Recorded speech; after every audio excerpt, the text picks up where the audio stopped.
Hey there, Health Guru Mike here with my first video in which I answer my email subscribers and YouTube subscribers' health questions. So this is fun for me. I'm excited and I appreciate the questions that you sent in to me, and I'm going to answer them in this video.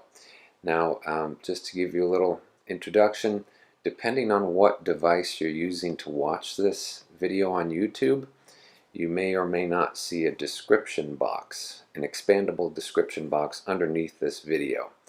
So to get further information or resources that I may mention in this video, or to find links to those things, you may need to watch this video on a device where you can actually see and expand the description box underneath this video, because that's where I'm going to put stuff for you. So our first question is from Brendon, and let me read it here for you. Brendon would like to know how to get rid of these pimple-like bumps on my hand. They've been there for almost a year now, and I haven't really tried anything because I don't know what it is. If you could find a solution to this, that would be amazing. And again, it looks like pimples, but it's white on the inside and red on the outside. I forgot to mention one thing. So I'm going to answer a number of different people's questions in this video. So to jump to a particular question and answer, you're again going to need to look in the expandable description box underneath this video. I'll put links there that have minutes and seconds that you can click on to jump to a specific question and answer. Okay, so back to Brendon's question. So Brendon, I wish I could be of more help to you with this question regarding the bumps on your hand, but I haven't examined you, and I'm also not a practitioner. So my primary advice really is, since what you described there could be caused by a variety of things, and since, as you say, it's been almost a year that disease has been on your hand, I strongly recommend you go to a physician or dermatologist and get that diagnosed. I can't do that for you, sorry. I wish you the best with it, but once you get it diagnosed, then you're much better able to find solutions and cure whatever is ailing you. So I wish you the best with that. Sorry, I couldn't be of more help with that. Now, on to Joel's question. Joel asks, he'd like to know the history of food grade iodine, its use by the WHO, which I assume you're referring to the World Health Organization. And Joel also asks, sorry about the noise, how it was used in the early 1900s to stop ailments. Also, Joel asks which ailments it does not cure, such as metal toxicity. So it sounds like from your question, Joel, that you've already researched this a good deal, and the answers I can provide you probably are not going to go beyond what you've already dug up on your own. I'll offer a few general thoughts on iodine for viewers' benefit, but unfortunately I don't think they're really going to provide you with any insight beyond what you've already derived on your own. So iodine is a nutrient that our bodies need to ingest for good health and even survival, and when the body doesn't get enough iodine from the diet, which a lot of people don't nowadays, then that will result in hypothyroidism as well as other health problems such as birth defects in the babies of pregnant mothers who are not getting enough iodine. There's also been some research linking a lack of iodine to cancers and other diseases. So you do need to get enough iodine in your diet. You can take a supplement, but you want to be careful not to take too much iodine, because too much iodine is actually toxic and poisonous, unlike certain other nutrients where you don't need to worry about that. My apologies for the interruption. Let me silence that. So in general, a person taking a supplement should generally take no more than 150 micrograms of iodine a day. That's if they even need it. Not everyone does. And if you have questions about supplementing with iodine, you really should consult a physician, because it's not a nutrient you want to play around with. Some nutrients you can take as supplements without much risk, but iodine is not one of them. So those are just a few general thoughts on iodine. Sorry I couldn't answer your very highly specific questions about the historic use of iodine and so forth, but that would have taken me many hours to do that research, and I just can't expend that much time answering questions for free. I hope you understand. So on to the next question, which is from Monica.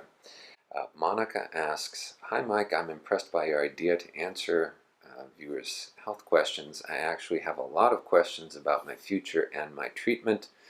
To tell you the truth, I recently think a lot about suicide when I cannot control my illness by medicine. Now I follow a vegetarian diet and my psoriasis is mild and now quite under control. However, I think I have a problem with my heart and lung because I have difficulty in breathing. I try to be positive, but I realize I am not that strong. Can you tell me how to encourage myself, because I think I will die or become disabled in the future, so I do not want to learn or develop social skills. Every day I spend a lot of time watching films, surfing the internet, and feeling powerless when I see my friends studying, doing voluntary activities, or doing part-time jobs. I am not beautiful, not rich, and more importantly, I have no talents." That's bullshit, Monica, and I'm going to get to that in just a moment, and I'm also going to address some of your other specific statements here, but just give me a moment. And Monica goes on to say, "I love English and want to become a translator in the future, but no motivation to learn because this illness are killing my future. I know I need to avoid medicine, but I have no courage. I'm a coward." That's also baloney, Monica, and we'll address that in a moment. "I do not believe that I am lucky enough to recover from this illness. I just live every day and wait to die." I'm very saddened by a lot of these statements you've made, Monica, but I'm going to address them, and I'm going to try to help you to the best of my ability. Monica goes on to say, "I go on encouraging people around me to live stronger, but I feel lonely. My question is how to earn money despite we cannot go out of home. My parents are old and poor. They cannot support me, so I think I have no option but die when I cannot support myself. Thanks for hearing my story, and sorry if it bothers you." So Monica, no, your story does not bother me. I was saddened and disturbed by a lot of your statements, as I felt sorry for you. I don't want you or anyone else to suffer. And so I'm going to address some of your statements that you wrote me. Let's address some of those piece by piece, and I'm going to offer you some feedback and some suggestions that will hopefully be of help. Well, I'm glad that your psoriasis is now mild and under control. That's great, good for you. But you mentioned that you think you have a problem with your heart and lung because you have difficulty in breathing. So that concerns me. I can't diagnose that or really help you with that remotely. So I would recommend that you go to a physician if you're having difficulty breathing and get diagnosed, get some help with that. I can't really help you with that, I'm sorry. So I encourage you to take action to take care of yourself, and if you have health problems, do take action to the best of your ability to help yourself with that.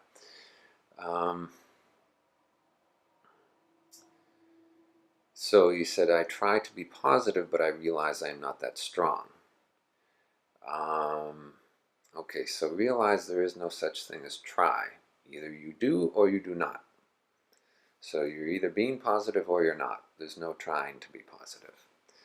And you also say that you realize you are not that strong.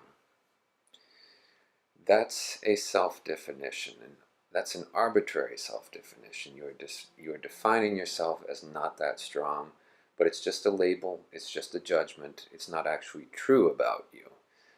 Clearly, you have some strength. Otherwise, you wouldn't have written me. You wouldn't be doing a lot of the things you do every day if you didn't have strength. So, if you look for it, you can find it. Yes, you do have strength.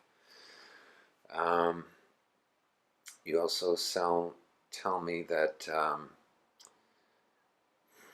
Let's see here. Every day you spend a lot of time watching films, surfing the internet, and feeling powerless when you see your friends doing other things. So, you also said that you have no talents, and I said that's baloney, which it is, because you do a lot every day. First of all, you wrote me this. That takes some talent. Not everybody can do that. You wrote me actually the lengthiest response that any of my subscribers did, so clearly you have some talent for writing. And to look at this in a more lighthearted fashion, you have some talent for complaining too, right? And you have some talent for denigrating and insulting yourself. But that's just to look at it in a more lighthearted way. Clearly, you can channel those talents to be kinder to yourself, to uplift yourself, to encourage yourself. So yes, you do have multiple talents. You get through every day. You have the talent for getting through the day even despite these very negative, insulting thoughts about yourself. So you've got some talent doing that as well. And you've got many other talents that I don't even know about. I can't identify them all for you, but I hope you're catching on here that yes, you do have multiple talents. And there's really no one on the planet who doesn't have any talents. And there's no one on the planet with only one talent. Everybody has multiple talents. And clearly you've demonstrated, just in what you wrote me, that you do have multiple talents. So I'd suggest stop dismissing your talents and start recognizing and acknowledging them. And give yourself credit for the talents that you have. And you say that you're not beautiful, you're not rich. Well, understand, those are judgments. Those are arbitrary judgments and labels that you've placed on yourself, which are not inherently true. Nothing has inherent meaning, but we react to the meaning that we give things. So if the meaning that you give to yourself is that you're not beautiful, then you will react to that statement or that judgment you've made about yourself. Mind you, you're not actually reacting to your lack of beauty. What you're reacting to is your thought that you are not beautiful. And that's just an arbitrary judgment, as I said. And you say that you're not rich, yet you do have various aspects of wealth. You have talents. You have the means to write me. You have the means to watch videos. You have the use of things. You have friends, which you acknowledged. You acknowledged this in what you wrote me. You have friends. That is a form of wealth. So there are all sorts of different types of wealth. So no, that's not true. For you to say that you're not rich, that's not true. You can certainly look for ways that you're not rich and then label yourself as not rich, or you can look for ways in which you are rich and wealthy and acknowledge that and celebrate that and give yourself credit for that. You've created that wealth, you've created those talents, so give yourself credit for that. I recommend shifting away from those negative, self-insulting labels and judgments and shift to ones that are loving and kind to yourself and more truthful, frankly. Okay? So you also say that you do not believe that you're lucky enough to recover from this illness. Well, I don't believe that recovering from illness is a matter of luck. I actually don't believe in luck. A good quote from Henry Ford is, whether you believe you can or whether you believe you cannot, either way, you're right. So think about that. Whether you believe you can recover from an illness or whether you believe that you cannot. Either way, you're right, because your actions, your choices, your prospects all stem from your beliefs. So watch what you're believing. Watch those thoughts, because not all thoughts are true. But if you believe ones that are pessimistic or self-denigrating, then that's the future you head yourself towards. Whereas if you believe thoughts that are more self-empowering, that are more loving, that are more optimistic, then that's the future you head yourself towards. Okay? So this would take a long time if I were to go through every statement in your message. But I hope you're getting the gist of this. I hope you're getting some insights from the feedback I've given you so far. I'm sorry that you've been suffering, but so Annie asks a question regarding health. Is moringa, the tree of life, a good thing to take for health at any age? When I read your question, Annie, I had never heard of this. I didn't even know what you were referring to, the moringa, the tree of life. So I had to search for it online. And supposedly it's some sort of herb that has miraculous nutrition and benefits for people who consume it. But I'm very well familiar with herbal medicine. I have been for many years, and I have never heard of this substance that you mentioned, moringa, tree of life. So I'm pretty skeptical of it. I wonder where you heard about it. It certainly was not in any books on herbs, I would dare to guess, because it just, I don't think it's legitimate. I'm going to guess you heard about it online, maybe from social media, maybe from ads online, whether it be Facebook or YouTube or web pages. And the trouble with the internet when it comes to health information is that not all of it is credible. That shouldn't come as a surprise, but you may have been misled into taking such an herb seriously when it's actually just made up propaganda. I'm very skeptical of that substance or that herb that you mentioned. I had never heard of it before. I wouldn't bother with it. I would recommend focusing on foods and nutrients and herbs that are well established. That one is not. I'm very skeptical of it, so I don't recommend it. So, moving on to the next question from Mark. Mark asks, I'd love my question to be answered on the video, and Mark asks, we all know that stress, cigarettes, alcohol, and so many more that play a big role for psoriasis. What about vaping or eating or smoking or using cannabis or marijuana topically? Do you think it's a good idea for the treatment of psoriasis? And my answer is no. I don't think it's a good idea for the treatment of psoriasis or anything else.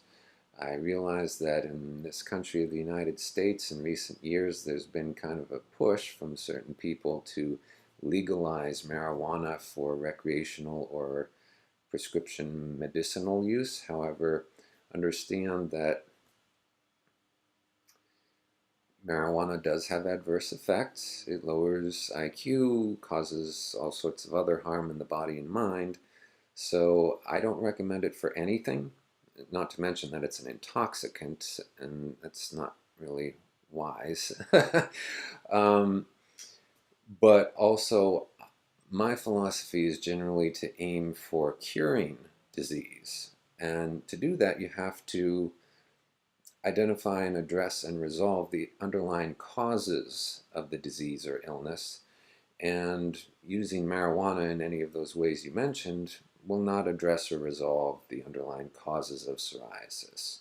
So instead, I recommend considering the methods that I describe in my free email course on curing psoriasis naturally, which I know you you already subscribe to, and I appreciate that. I also mentioned in those emails, some ebooks that have further, more in-depth guidance on curing psoriasis naturally. So I recommend considering those. There are also, of course, other resources on curing psoriasis naturally. None of the legitimate ones are going to recommend using marijuana for that purpose because it does not address the underlying causes of psoriasis. So no, I don't recommend it for that purpose or for any other purpose for that matter. And the second part of Mark's question was that Mark had read some articles about vaping relieving stress, and that recent research had shown that may suppress the body's immune system, and that's potentially good news for those suffering from conditions related to an overactive immune system such as psoriasis. Well, excuse me, if you're asking me whether I recommend vaping to remedy psoriasis, no, I do not recommend that. And as far as an overactive immune system causing psoriasis, no, an overactive immune system may be a symptom of psoriasis, but it is not the cause. And it's important to differentiate. If you truly want to cure an illness and be over and done with it, then you need to address and resolve the causes of the illness, not just screw around with their symptoms. So, no, and as far as vaping relieving stress, I would recommend more healthful ways to relieve stress. Bear in mind that psychological stress is self-induced. What you're thinking, what you're believing, what's going on in your mind causes your stress. So I would recommend more healthful ways to relieve stress, which, you could use meditation. And there are many other more healthful ways that are beneficial for rather than harmful to your health that can alleviate stress. So I'd suggest looking into those. And as far as an overactive immune system, as I said, that's just a symptom of psoriasis. It's not the true underlying cause. And as I mentioned in my free email course on curing psoriasis naturally, I suggest some tips for addressing and resolving the underlying causes of psoriasis, and there are also ebooks on that, as I mentioned. And our final question comes from Chiou regarding dental health, or more specifically, sensitive teeth. And Chiou, I hope I'm pronouncing your name correctly. I'm just taking my best guess. So Chiou asks how to cure sensitive teeth the natural, healthy way. So there are certainly toothpastes on the market that claim to relieve sensitivity in teeth, and they may use one of a couple of chemicals in the toothpaste to temporarily dull the sensitivity of the teeth. However, from what I read in an authoritative dental textbook, it's really advisable not to use such toothpastes for dulling teeth sensitivity for more than 4 weeks at a time, and it's best not to use them in children under 12 years of age. I personally don't really recommend such toothpastes at all because really they're just kind of a band-aid measure where you're temporarily dulling the sensitivity of the teeth, but you're not doing anything to address the underlying cause of the sensitivity. And when you have a sensitive tooth that may, give you some pain when you either breathe through your mouth, or perhaps when you put some pressure on the tooth, or when you ingest something hot or cold, there can be different triggers for, tooth pain or sensitivity. But when you have a sensitive tooth like that, it's telling you something. It's telling you something is wrong. And there can be a variety of causes of sensitive teeth. Everything from a cracked tooth to perhaps a tooth with decay. Or it could be that the gums have receded from the tooth, in which case, if gums recede, and the most common cause of that is brushing too hard, But if the gums recede from the tooth, then that exposes the cementum portion of the tooth, which is more vulnerable to cavities and pain than the enamel that should be, connecting with the gum line. The gums shouldn't be receding from the tooth and exposing the cementum.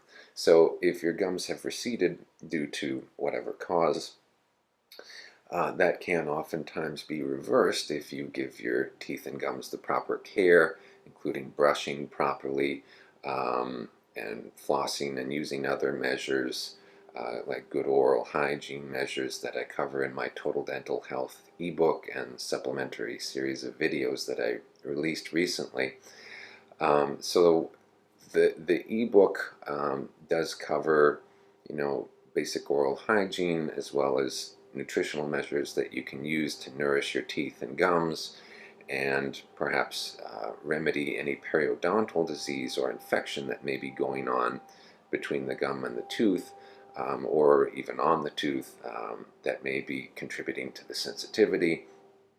So you may want to obtain my Total Dental Health ebook or video series that can provide some practical guidance on how to care for your teeth and gums.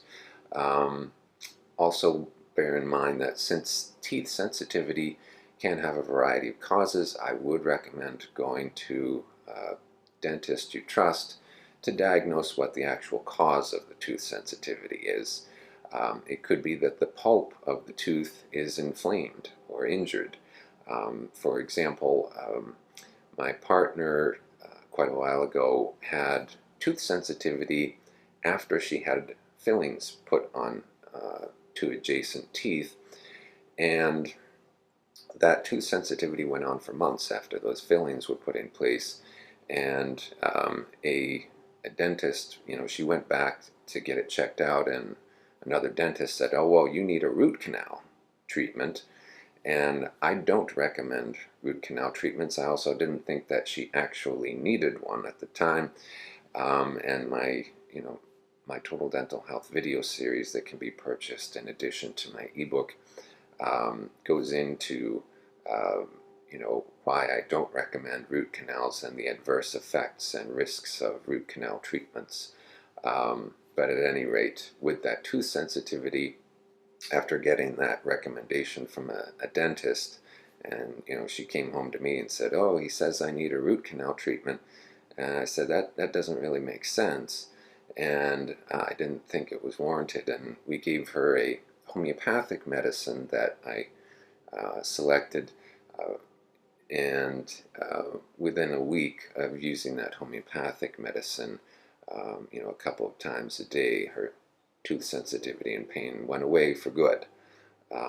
So homeopathic medicines can be an inexpensive, safe approach to remedying some tooth sensitivity. Now bear in mind that depending on your particular case, you really may need other treatments, other measures, so it is a good idea to go to a trustworthy dentist and get your tooth sensitivity diagnosed. It could be that the enamel of the tooth has worn away. There could be a variety of causes. So some of the natural measures that you can use depending upon the cause of the tooth sensitivity include homeopathic medicines, the herb called myrrh, or the extract of myrrh, which I talk about in my Total Dental Health ebook. That can help remedy periodontal disease and clean out the tooth and gums and help restore the gums if they've receded or are weakened or inflamed. So myrrh extract, homeopathic medicines, proper nutrition for the teeth and gums, as well as proper brushing technique, those all can help depending upon the cause of your tooth sensitivity, and you can get more detailed information and guidance on that in my Total Dental Health ebook and supplementary videos, and I'll include links to those in the description box, the expandable description box underneath this video on YouTube. You can also go to my website healthgurumike.com to obtain those products or for more information on them. And so I want to conclude this by saying thank you to everyone that submitted their health questions. I hope that I've provided some insights or benefits to viewers. And I send you my blessings. I wish you great health and enjoyment of today. And if you like this video or got something from it or would just like to share it with your friends, feel free to click one of the icons below this video to share it with friends, or you can comment below on YouTube. Let me know your thoughts. Let me know if you got something from this video. Let me know if you enjoyed it, and I'll most likely reply. So thanks again for watching, and may you have a wonderful day.